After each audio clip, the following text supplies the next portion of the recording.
Family Movie Night Podcast. This is episode 26. Here at the Family Movie Night Podcast, we want to help your family have better conversations around the content you consume. My name is Nathan, and as always, I am joined by my co-hosts, Donnie Dorsey, Sawyer Hewlett, and Heidi Cooper. And today, we are talking about just a wonderful film from Disney Animation. It's called Raya and the Last Dragon. It's available on Disney Plus, and we're going to talk about that movie in some detail in just a moment. But before we do that, Donnie, why don't you tell the people what we do on this podcast?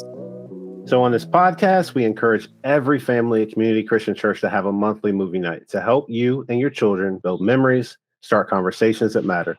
The goal of our family ministry is to help you raise your children to love Jesus and his way of life above all other things. And we know that critical to that is for you to have a routine, regular time of connection and shared experiences that will help you build some stronger relationships. And, movie nights they're a great opportunity to do that because, movies aren't just this easy way to share laughter and joy and fear and sadness in a safe environment. But I think more importantly, they give us a chance to talk about what's important with our kids and stuff like that. And so on this podcast, we're going to give you some recommendations for movies. We all like this one today. But more importantly, I think we're going to hopefully give you some ideas for some meaningful conversations you can have with your kids about this movie, whether it's during or even after the movie has ended. And as always, the point of this podcast is not to add one more thing to your to-do list as parents. We don't want you to feel guilty about not doing this. We just want to make it easier for you and your kids to enjoy being together so that you guys can build positive memories and have conversations that matter. So throughout our time today, remember that we just want you guys to have fun together and spend time together. And we want to help you think through simple and easy ways to share your love of Jesus with your kids.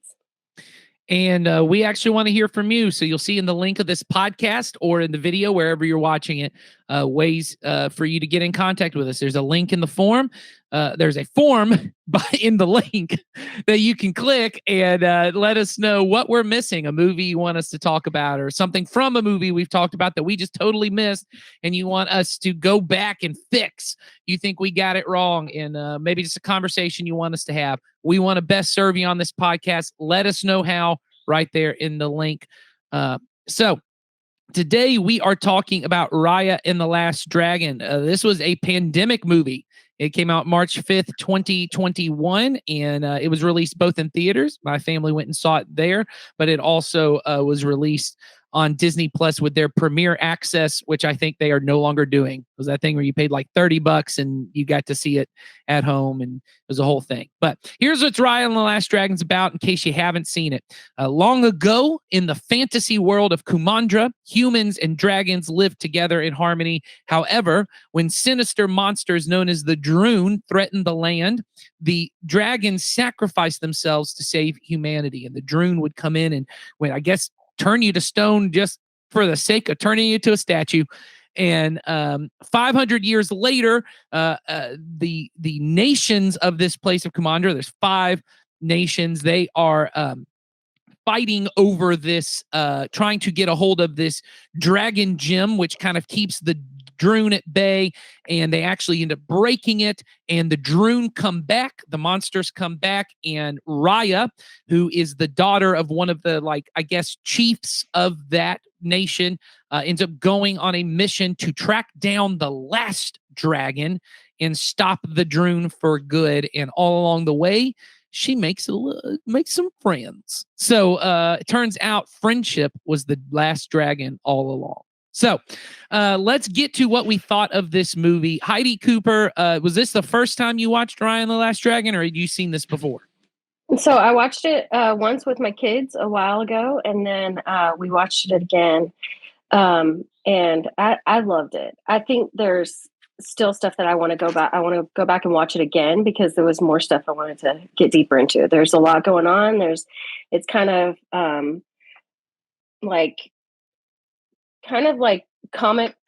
comic-esque in certain ways, and then there's a lot of really serious parts, and it's just a really good movie.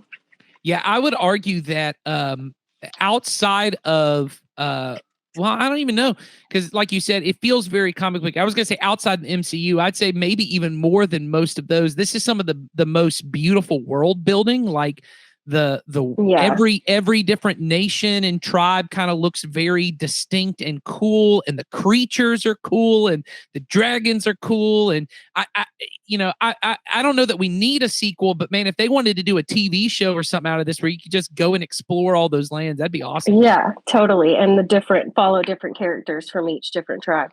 Yeah, I just think it's absolutely beautiful. So I'm on the same page. I think it's funny. I think it's fun. The action's pretty good. It looks great. I am not a big fan of the kind of Disney animation style, but this one in particular, absolutely gorgeous. So Sawyer, what do you think? I know you've seen this a few times and you're a big fan. What is it you love about Raya and the Last Dragon? I love this movie. This is probably my favorite like Disney animation studios. It's like ever since I can't remember what their first one was. I think it was Frozen. But like this is probably my favorite. I think the movies. First one was called like Snow White, but okay. But like since they started doing their own 3D animation thing. Oh, okay. I think it was Frozen was the first time they're trying to Tangled was before Pixar. that. Oh, Tangled, that's right. And Tangled's very good. But this is probably my favorite. Chicken Little may also count. Oh, that's true. Dang. Just keep going with your thing. Yeah, I love this movie a lot. Is the thing.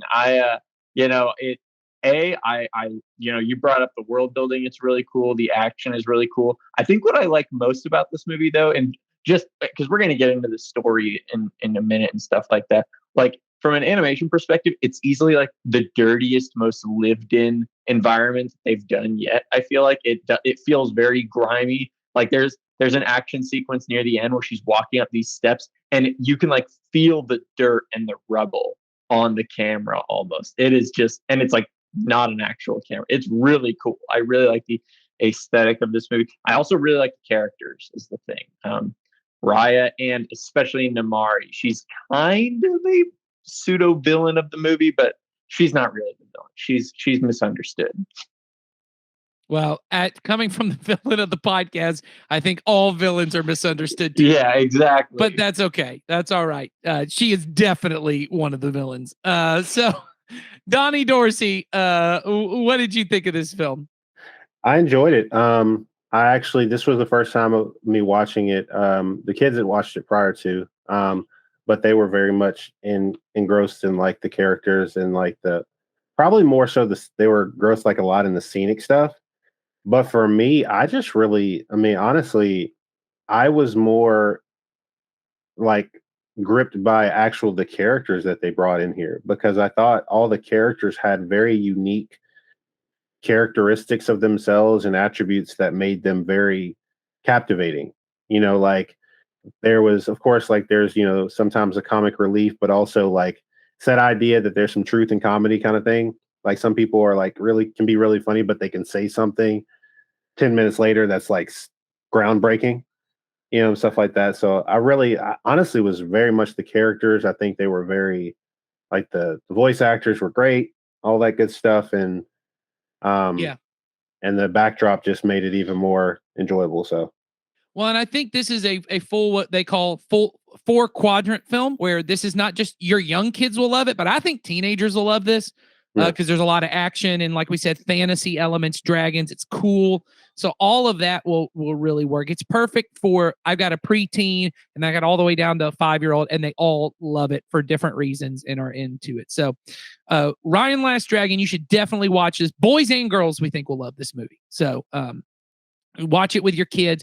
But let's talk a little bit about what the theme is for this movie that we want to address. And it really is a movie that talks a lot about how to make friends from enemies, how to turn your enemies to friends, which you don't even have to be a Jesus follower to know that is core to the teachings of Jesus, right? Jesus says over and over again, love your enemies, pray for those who persecute you, bless those who curse you, do good to those who do evil to you, right? That this is core to what it means to follow Jesus. It is impossible to follow Jesus and not learn how to love your enemies. And so this movie is great for that. So I kind of give you an idea of just from the plot. If you've seen it, this will just be a reminder. And if you haven't, it'll just kind of let you in. the reason that this dragon gym gets broken and that the monsters get out and that the world kind of goes back to a dystopian place is because our main character Raya and this character Namari, who is the warrior princess from Fang, that's another one of the nations or tribes or however you want to say it. Namari ends up trying to steal the gym, take it by force, and there's a fight over it. It ends up breaking, right? And because of that, the monsters get out. And so Raya is going back to try and collect the pieces because every nation got a part of the gem, and she's trying to collect them and bring them back with the help of Sisu. And so every time she goes to one of these nations, she encounters people that she sees as enemies, but slowly throughout the movie, they actually kind of become a little Avengers type team themselves, and they're all bringing different things to the plate. And it ends with Namari herself kind of joining in, right? Kind of turning and becoming part of this group. And that's how they end up saving the day. And so every time Raya, and this is the part we said Namari's kind of like the villain, Raya also in lots of ways ends up being the villain because it is her unwillingness to trust another person from one of these tribes. It's her kind of assumptions and stereotypes about the people who live in these different nations, her belief that everyone is her enemy that keeps her from working with people and kind of coming to this conclusion quicker. And in fact, there's kind of a central moment in the final act where the whole thing could have been solved, but Raya kind of blows the whole thing up because of her mistrust. And so we want to talk about this. How do you have conversations? And every time I watch this, I have conversations with my kids about what does it mean to love your enemies? What does it mean to make friends from your enemies? And so let's kind of talk from the beginning. And Heidi, I want you to kind of jump in on the beginning of this because we were talking before about the kind of assumptions that Raya ends up making about people and kind of about these different, nations and tribes and all the different kind of places she goes. It's those assumptions and thoughts she has about people that ends up making them her enemies, right? Yeah, definitely. I think, the one that stuck out to me the most was in Spine when they were thinking they were the most vicious of all of, the different tribes and villages.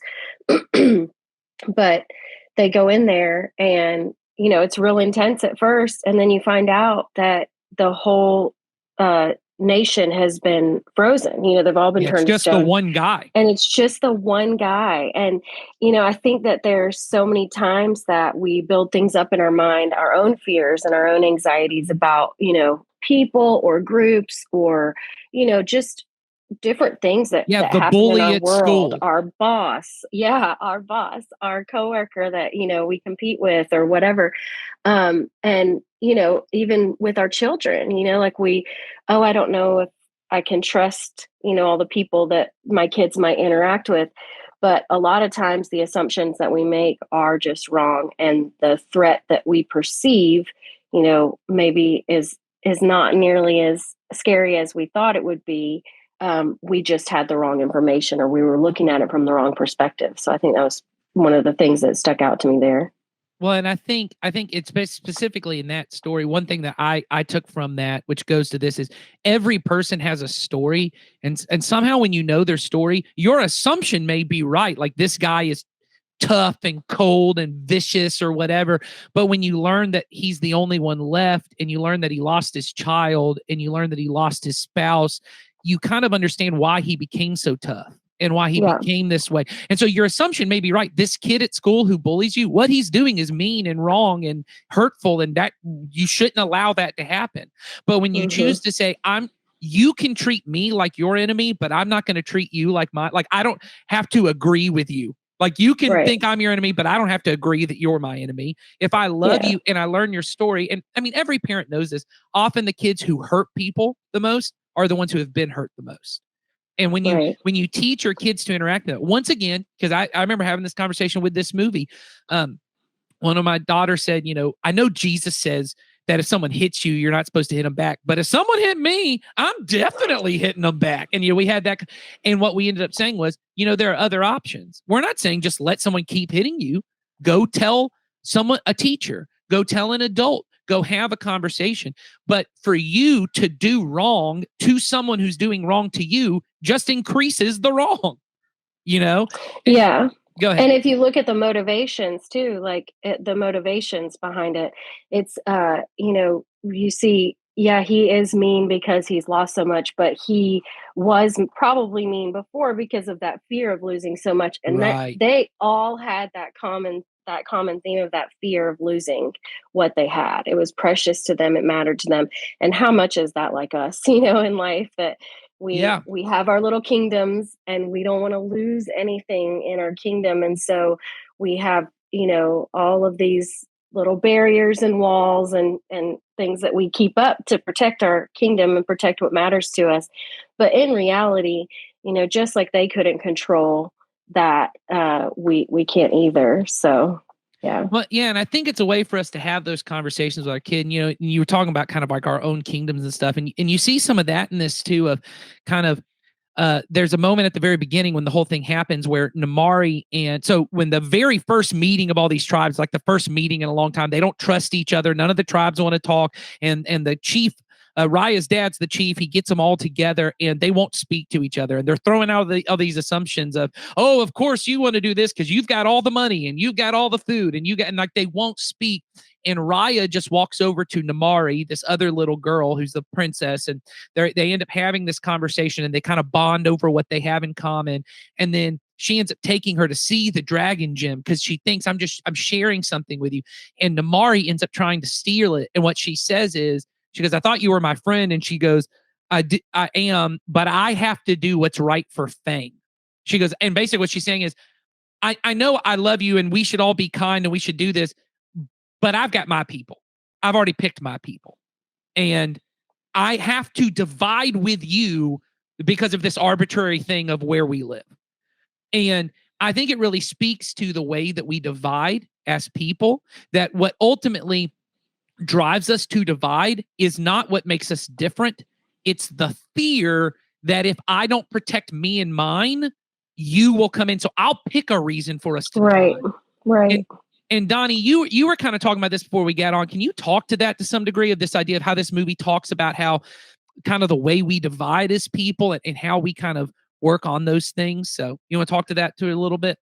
Yeah, I mean, so like you watch how each of these, different tribes and locations have their own reasons behind what they're trying to do. They have motivations, and in their minds, they have justified reasons for their actions, and like, I think in so many ways, it's really hard to kind of like to understand that, in the sense of we're very quick to divide, like you said, in the sense to protect. Yeah. And our idea of protection means to protect oneself versus to protect what's best for everyone. Mm-hmm. And I think you see that in this movie, because even Raya, as kind of presented as the hero, has those villainous moments where she does things that she becomes so focused on. Hey, we have to lead this way. We have to be the one to lead the charge. We have to be the ones to do this, even though her father was like, look, it's not about that. It's about bringing it as one, because it's easier for us to make, movement and make traction and hit growth when we have more, when we are together and we're not so divided. I mean, it's the equivalent of like, if you use a rake, yeah, it just creates sections in it, right? But if you use like a shovel, you're going to get all of these things and you're going to get them all together at one time. Like, now, if you want to divide, that would be an intention. And sometimes what they're doing, they may be like, oh, we're doing a great thing, right? We're trying to do this for us, but not realizing that doing for us sometimes diminishes the other. Well, and I think for little kids, they certainly feel this. I know my daughters feel this a lot of, oh, I can't be friends with her because we don't like the same thing. Oh, Yeah. I can't be friends with them because, I like princesses and she likes superheroes, or we can't do this because of X, Y, and Z. And, And then obviously, as you get older, we'll divide over race and gender and nationality and all different kinds of things, obviously. But for little, and I'm just talking about how you talk about this to your little kids, of saying those little things, it's not about finding common interest. It's about you're a person and I'm a person. We've been placed near each other. And the way Jesus would say it is, you're my neighbor. By the fact that you were just placed in physical proximity to me, that you're near me. That's the way we say it with our kids all the time. We end every prayer, in Jesus' name, amen. And then one of my kids will say, and love your neighbor as yourself. And the other ones will say, love your neighbor as yourself. And then we'll say, and who is your neighbor? And they'll say, anyone who's around you. Yeah. Any person who is near you, you are required to love. And it doesn't matter if you have these differences. And, the thing I thought when I was watching this, and she said, I have to do what's right for Fang. I know we're friends, but I have to kind of betray you because of what's right for Fang. It makes me think of this story out of World War I. It's called the Christmas Truce or the Christmas Armistice. I don't know if you guys have heard about this, but World War I is by far the most bizarre world. I mean, war, because of just the way it was. It really was fought over these arbitrary divisions, and these nations are. I have a truce with this nation, and you have a truce with this nation, and so because these two nations went to war, these two nations have to declare war, and there's the whole world's in a war because of these just little tiny truces. And I don't really necessarily want to kill you, but I kind of have to because my nation said I have to come over here and do this. And so 5 months into the war in 1914, it's Christmas, and the troops themselves just kind of call a ceasefire. We're just not going to fight because it's Christmas. And what ends up happening is you have German and British and French and Austrian and Russian soldiers, all who are kind of from Christian nations. They all grow up in this. They go and they play soccer together. They celebrate Christmas together. They take communion together. You have Christian brothers and sisters. They take communion together, and the nations of the world are frustrated. The leaders are like, how are they ever going to kill each other if they see each other as brother and sister? We can't have soldiers doing this. In fact, one Austrian soldier refused to participate in the Christmas truce and said, this is the most despicable thing I've ever seen. These are our enemy soldiers. That Austrian soldier was Adolf Hitler. And he very much wrote in his journal, this is terrible. How are we ever going to kill these people if we start to see them as brothers and sisters? And so they take communion together. They join together. We're Christian brothers and sisters. And then the next day they go back to their trenches and they start killing each other again. Wow. And it's just this, you look at the state of our world and you just go, the fact that we would just say, hey, we belong to the kingdom of God, but we're going to kill each other over the kingdoms of this world. And I just think about for our kids, obviously that's not the place our kids are at, but they do the same kind of things. We divide over whatever we need to divide over, and we'll just be hostile towards each other because I feel like I have to protect my group. She said this about my friend, so now I have to say this about her. I mean, that's every teenager. Yeah. I was thinking about, like, when you were talking about that, I was thinking about Sisu, like, specifically. Like, Sisu is, in the retrospect of it, like, is the powerful one, but also has the most insecurity and the most vulnerability. And it's something about what's interesting is that the most pivotal point in the movie came at when the person was the most vulnerable and the most willing to sacrifice. Like, Sisu was ready to give up everything if she had to. She was willing to sacrifice whatever it meant because she knew that it was more important. It was bigger than her. Yeah. And I love that, like, that semblance of that, because you watch it and you go, that's Jesus. Like, that's what Jesus did. Jesus was like, no, like, I'm not here to fight you. I'm not here to try to pick sides. I'm here for everyone. This is an everyone thing. I'm here for everyone. And like that kind of like thing of, you see when Sisu did that, and through that was a lot of wisdom and a lot of kindness. And it's something about when you watch someone to sacrifice something and you focus on the sacrifice and the willingness to give up, it changes your perspective. Like, it's that moment of, like, when you watch this movie that's super, like, compassionate or talking about a really big thing, and you watch this one person make a huge difference. And you're so motivated after, like, I'm going to change the world. I'm going out today. I'm going to do something, and you're super motivated. And that's how we, as Christ followers, should be, because we watch what Jesus did. because Jesus changed the world by giving up everything. Yeah. I think that's huge for us, kind of thing. So, well, yeah. So this gives us a chance to have that conversation. You're certainly right. Sisu is a very self-sacrificial, loving. Sisu is the only character that doesn't come in with assumptions, right? So they'll go into these towns and Raya's like, you can't trust people from Talon, you can't trust people from Fang, you can't trust these different people. And Sisu's like, I don't know, I'm gonna go in here and do what I do, And she's very much this.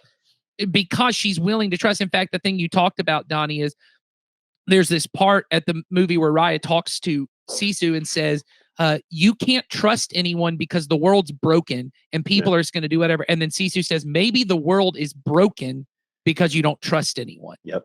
And there's this part of it, which obviously we know as Christians, we have to take that farther. So this is a movie where we have to take things farther. The movie does not have a Christian worldview, obviously very inspired, whether they know it or not, because Sisu carries so much Christ-like qualities in her. Whether they know they're kind of aping Jesus-like qualities or not, it certainly is. But where we have to take the conversation is the world is broken because human beings didn't trust God. Yeah. Right. That God says, I'll protect you. I'll provide for you. You don't have to fear people. You don't have to fear anything. And we say, nope, don't trust you. And so now I'm not going to trust them and I'm not going to do this. So it's just an extra step of saying, hey, it's not just broken because we don't trust each other. It's because we didn't trust that God was right. In fact, and I'll take this, it should not be shocking to us that the world can't unite. It should not be shocking to us that nations go to war. It should not be shocking to us that teenagers, when you put them in a high school, are going to start rumors about each other and going to fight with each other and going to say terrible things and maybe even physically fight with each other, because that's the nature of what sin does to us, right? And very much in this movie, like with the Droon, sin hardens us. Sin hardens us like a statue, makes our heart cold, and makes it where we turn on each other. In fact, that's the story of the Bible, is when humanity on our own will never unite and set aside our differences and love each other. And in fact, when God himself comes in the form of Jesus to be the person who says, hey, let's love our enemies. Let's lay down our lives for others. Let's love people who are different than us. Humanity will kill that person. We will decide we are so against that. We don't want. The only way that we can love one another is when we choose to say, I'm going to put Christ at the center, and then we're going to get united around this. And Sawyer, you kind of talked about before we started, there's this moment at the end of the movie where they kind of lay everything down so that they can be united. It's kind of the big climactic tear-jerking moment. You want to talk about that? Yeah, and like, so, and we've been talking about this already is the thing, but like the whole point of, I think, especially like Raya's arc, is that she doesn't have a community and she's on a mission. And the whole point of the movie is that she can't even accomplish her mission without said community. And if that's not the movie doesn't go far enough to make it explicit, but like that's a very crystallized image of what the church is meant to be. We all have a journey that we're on towards Christ is the thing. Okay. And I am extremely guilty of, at different times in my life, thinking I don't need the church for this aspect of my life. I only need the church for this aspect of my life. And I think with the movie, what you can talk with your kids about in the context of the movie is, no, the point of like the church is that it's gonna be there with you in your lowest moments is the thing. And so like there's a moment, near the end where they're all basically gonna lose the fight. Okay, that's essentially what's gonna happen. And Namari, who is my favorite character, she's misunderstood. She's not a villain. Okay, kind of says the villain. Yep, exactly. Kind of has this opportunity where she can run for her life, or she can be with this community, and she chooses to be with the community, and it's beautiful. Yeah. Well, and I think it really does hit on this. And Heidi, I kind of want to throw it back to you once more. We were having this conversation about the reason that this group of enemies is able to kind of unite is because they have a single goal, which is we all want to fix this brokenness. And there's a part of that is what the church is that we're united around Jesus. And that is 2 Corinthians 5 says, Jesus has given us the ministry of reconciliation, of repairing what's broken. And it's centered around him, but that when people of every race and ethnicity and nationality and language, when we can get focused around, hey, it's not about what makes us different, it's about the love of Jesus that binds us, that's how we unite. Can you talk about how this movie kind of highlights that? Yeah, I think the fact that they're all divided, and then the fact that Sisu is the one who her dragon brothers and sisters entrusted her with their powers, and because they trusted her, she has this innate desire to trust people. And I think that that is very biblical. And we can easily talk to our kids about, well, that's like how Jesus talks about we can love others and we can serve others who may or may not look like our enemy at all, who we may or may not understand or be able to relate to.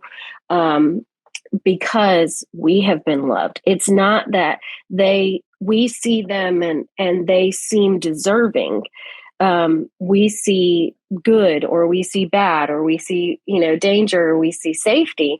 It's that I've been loved. Therefore, because of that love, I will love first instead of waiting for the person to merit, or deserve that love. Like Sisu did with trusting people and being open to people.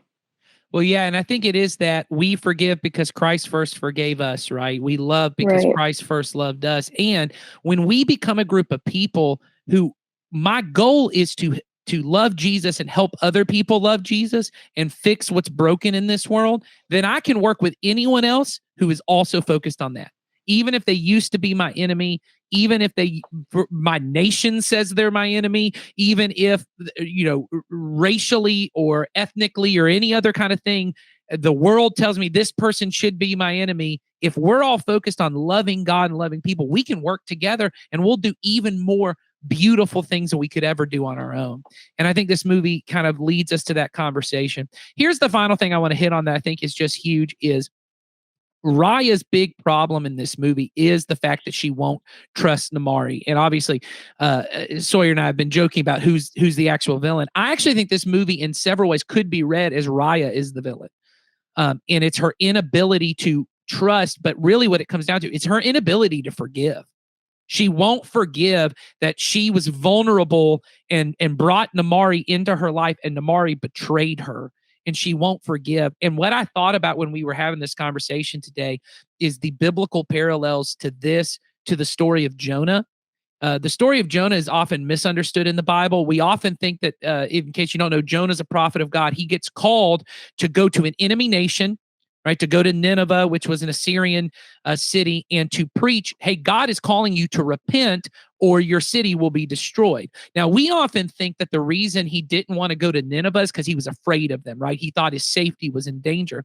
But the biblical narrative, in fact, Jonah says at the final end of the story, the reason I didn't want to go is because, God, I knew you would forgive them, that if they repented, they wouldn't get what they deserve.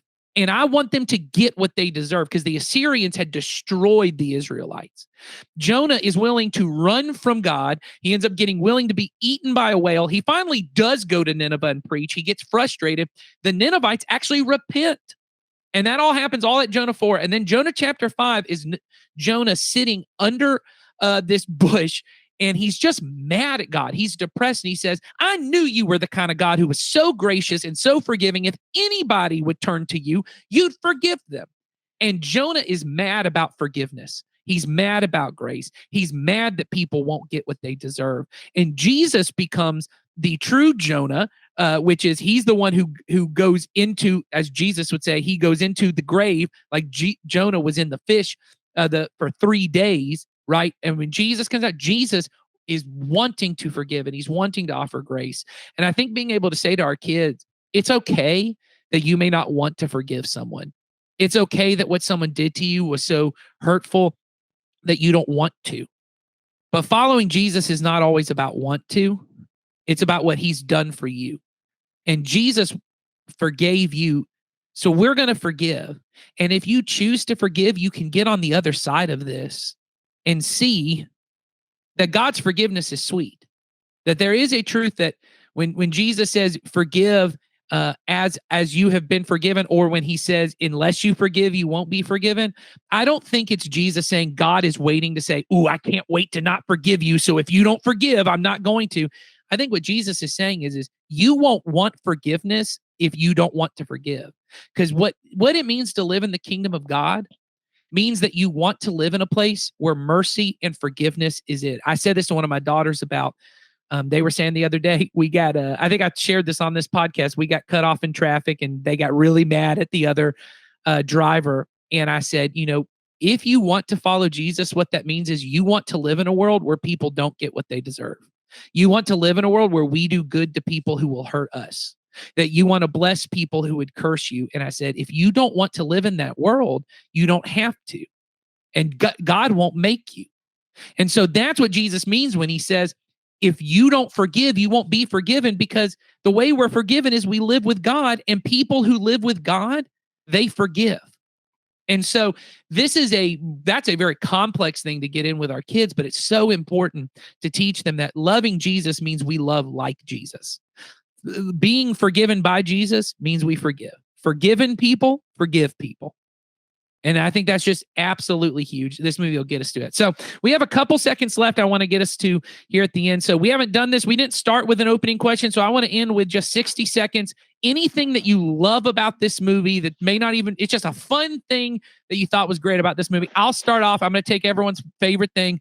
Tuk Tuk is the greatest movie creature of all time. That is the coolest, cutest thing I've ever seen. I want one of those, whatever you would call it. It's like an armadillo and a pill bug mixed, like rolls around, absolutely wonderful. And once again, Alan Tudyk just doing the best voiceover. So love Tuk Tuk.